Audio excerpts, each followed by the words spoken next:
Zionism is a political and cultural movement that emerged in the late 19th century, advocating for the establishment of a Jewish homeland in the historical land of Israel. The term Zionism draws its inspiration from the word Zion, a reference to Jerusalem and the broader area of ancient Israel. It was born out of the need to provide a safe haven and national identity for the Jewish people, particularly as a response to growing anti-Semitism in Europe. At its core, Zionism emphasizes the historical and religious connection of the Jewish people to the land of Israel. Advocates of Zionism highlight the ancient ties of Jews to this region, viewing it as their ancestral homeland and expressing a longing to return and establish a sovereign state.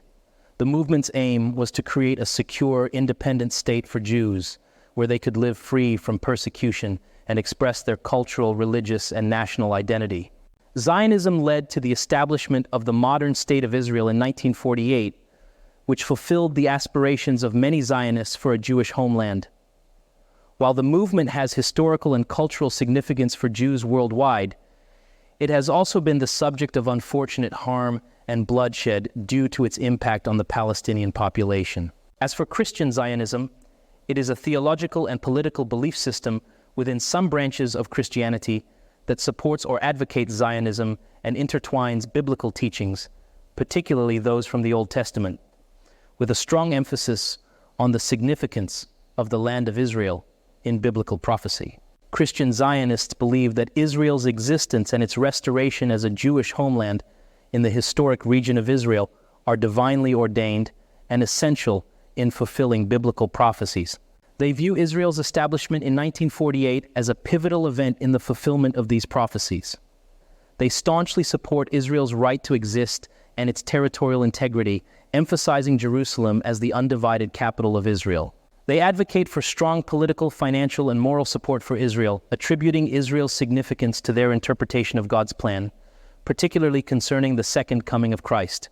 Some Christians in these circles closely watch world events, especially those involving Israel and the Middle East, to find signs or fulfillments of these biblical prophecies. They associate the establishment of the modern state of Israel in 1948 with biblical prophecy. They often point to passages in the Old Testament, such as Ezekiel and Jeremiah, which speak of the regathering of the dispersed Israelites and the restoration of their homeland. It should be noted that various theological traditions, including covenant theology and certain historicist or preterist views, may emphasize different aspects of biblical prophecy, potentially downplaying the significance of modern Israel in their interpretation. The movement began in the 1800s and has its roots in British Reformationist writings from the 16th century and gained notable attention in the 1830s. It was influenced by a variety of Protestant beliefs, a streak of philo-Semitism among the British elite, and imperialistic aspirations.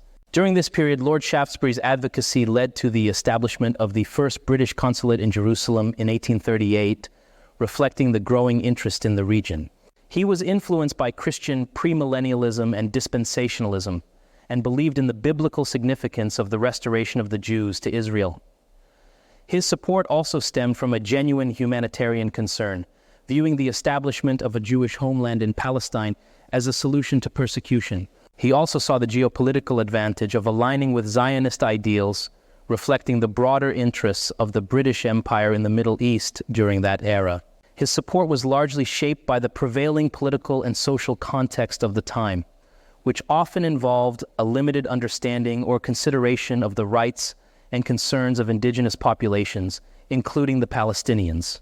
Christian missions, like the Church of Scotland's mission in 1839, further fueled Christian Zionist sentiments by assessing the condition of Jews in Palestine and probing their readiness for conversion and return. One pivotal figure in this movement was William Hechler, a British clergyman who served as the chaplain of the British Embassy in Vienna. He was an English restorationist who was also a friend and legitimizer of Theodor Herzl, the founder of modern Zionism. Hechler and Herzl developed a friendship based on a shared interest in the idea of a Jewish homeland. Hechler, influenced by his Christian Zionist beliefs, actively supported Herzl's diplomatic efforts to gain international recognition for the establishment of a Jewish state.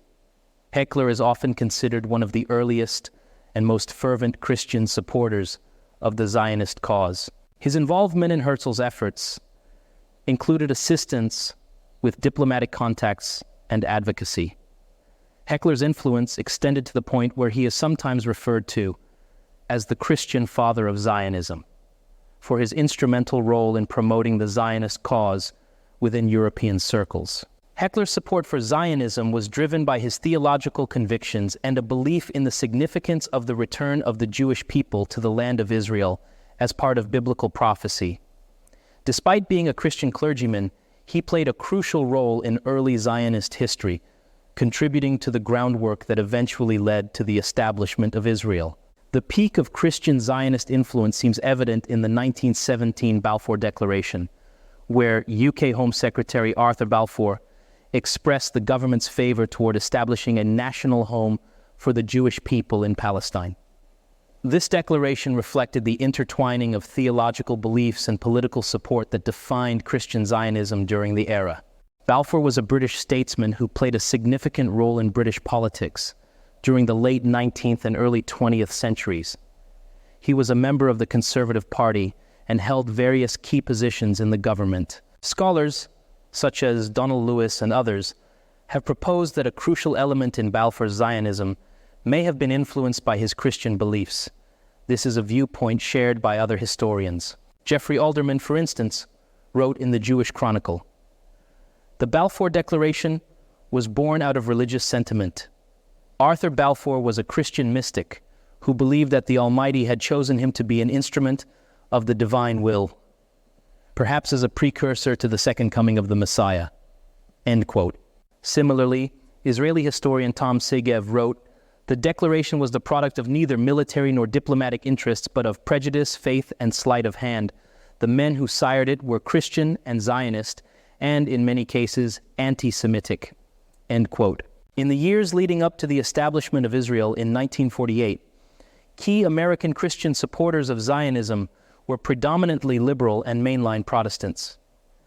Their backing for the movement often had no direct ties to their biblical interpretations.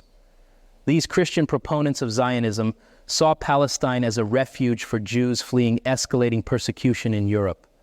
Many believed that supporting the movement was part of a broader initiative for interfaith harmony. The Pro-Palestine Federation, a Christian pro-Zionist organization founded in 1930, advocated for fostering goodwill between Jews and non-Jews. Additionally, it called on the British government to uphold its mandate for Palestine, which endorsed the creation of a Jewish national home. During this period, premillennialism gained popularity among conservative American Protestants. Premillennialism is the belief that Christ will physically return before the millennium, heralding a literal 1,000-year golden age of peace. Many premillennialists saw the Zionist movement as a partial fulfillment of biblical prophecy, or a modern realization of God's covenantal promises to the Jewish people. In the 1930s, Southern Baptist missionary Jacob Gartenhaus, a convert from Judaism, asserted, "Zionism is going to win whether anybody likes it or not. To oppose it is to oppose God's plan." End quote. These beliefs generally did not translate into political action for the movement at that time. One exception was J. Frank Norris, a fundamentalist Baptist splitting his time between pulpits in Fort Worth, Texas, and Detroit, Michigan. While Norris did not organize lobbying efforts like the ACPC, he preached to his followers that supporting the Zionist cause was their Christian duty. He also wrote to President Truman in 1947 and 1948 in support of Zionist claims to Palestine.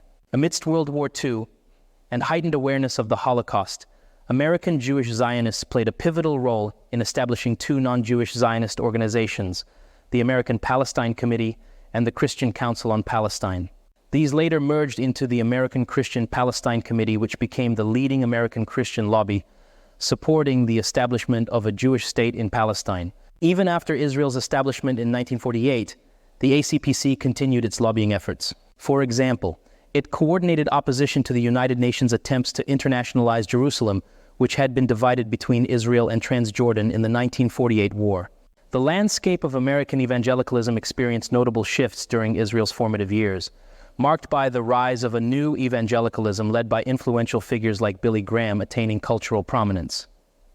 It was within this new evangelical movement that the contemporary phenomenon most commonly associated with the term Christian Zionism originated. Many new evangelicals subscribed to dispensationalism, or at least held beliefs inspired by it. Dispensationalism is a theological framework of interpreting the Bible which maintains that history is divided into multiple ages, or dispensations, in which God acts with his chosen people in different ways. Due to this, they adhered to the understanding that Jews maintained a distinctive covenantal relationship with God. Crucial to the evolution of Christian Zionism as a movement was the proactive engagement of American evangelical leaders with both American and Israeli Jews. Additionally, institutional connections were forged with Jewish organizations and the Israeli government. A significant driving force behind these relationships was a dedicated group of American evangelicals residing in Israel. They persuaded American Christians that supporting Israel was a biblical duty. They acted as intermediaries between Jewish organizations and Israeli government agencies seeking to establish ties with American evangelicals. Such activism laid the foundation for the development of Christian Zionism as a cohesive movement. It's important to note that this activism differed in many respects from the prophetic speculations about the state of Israel that gained momentum after the 1967 Six-Day War, despite sharing certain theological and hermeneutical roots. This activism included the widely popular writings of the American dispensationalist evangelical writer Hal Lindsey, who sought to integrate Israel into a dispensationalist end-time narrative. For instance, in The Late Great Planet Earth, Lindsey anticipated that Jews would resist a Russian invasion before experiencing a miraculous deliverance and conversion to Christianity.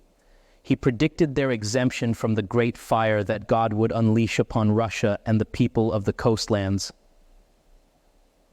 Lindsey has faced criticism for highly specific failed predictions, even from those who share his eschatology, such as John MacArthur. As can be seen, interpretations of biblical prophecy may vary within Christian theology, and not all Christians subscribe to specific interpretations. Critics argue that these interpretations can oversimplify complex geopolitical issues and contribute to tensions in the Middle East. The question of whether these prophecies are genuine to begin with is also a matter of perspective. Other examples of Protestant leaders who blended political conservatism with Christian Zionism include Jerry Falwell and Pat Robertson, prominent figures on the Christian right in the 1980s and 1990s. In 1981, Falwell declared, "To stand against Israel is to stand against God. We believe that history and scripture prove that God deals with nations in relation to how they deal with Israel." They drew support from the blessing of Isaac found in the book of Genesis, which states, "Those who curse you will be cursed, and those who bless you will be blessed." A year before this, the International Christian Embassy Jerusalem was officially established in 1980.